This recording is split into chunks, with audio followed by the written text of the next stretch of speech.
विपक्ष के नेता यानी कि राहुल गांधी काफी चर्चा में हैं।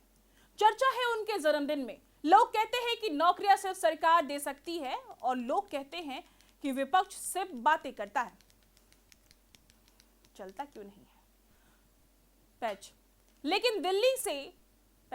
लेकिन दिल्ली के जवाहरलाल नेहरू स्टेडियम में जो हुआ उसने इस देश के राजनीति की सोच बदल दी है। बिना सत्ता में रहे बिना सरकारी खजाने के युवाओं को सीधी नौकरी बांट दी गई है। तारीख याद कर लीजिए, 19 जून 2026 मौका था राहुल गांधी के जन्मदिन का, लेकिन कांग्रेस ने केक काटने के बजाय देश के बेरोजगार युवाओं की तकदीर बदलने का काम किया है। यूथ कांग्रेस ने दिल्ली में लगाए एक मेगा जॉब फेयर्स। देश विदेश की टॉप प्राइवेट कंपनियों ने रिक्रूटर्स को एक छत के नीचे बुलाया गया और आईटी, बैंकिंग, सेल्स और मार्केटिंग और डेटा एंट्री जैसी कंपनियों के काउंटर्स सजे और सीधे इंटरव्यू शुरू हुए। रोजगार की भूख इस देश के कितनी है इसका अंदाजा आंकड़ों से लगाई जा सकती है।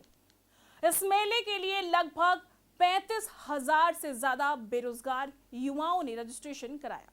भीड़ इतनी बढ़ी कि समय के से 5 दिन पहले ही रजिस्ट्रेशन को बंद करना पड़ा। 10वीं पास से लेकर के पोस्ट ग्रेजुएशन तक हजारों युवाओं का ऑन द स्पॉट सिलेक्शन हुआ है और उनके हाथों में सीधे ऑफर लेटर थमा दी गई है। पिछले साल भी इसी दिल्ली में लगभग 7,000 से ज्यादा युवाओं को नौकरियां दी गई थी। अब सोचिए, जो पार्टी आज सत्ता में नहीं है, जो विपक्ष में बैठ करके अपने लिए लाठियां भी खा रही हैं और प्राइवेट सेक्टर्स को जोड़ करके आपके लिए रोजगार के रास्ते भी खोल रही हैं। अगर देश का युवा इस विजन को सत्ता की चाबी सौंप दे तो इस देश की तकदीर कहां पहुंचेगी।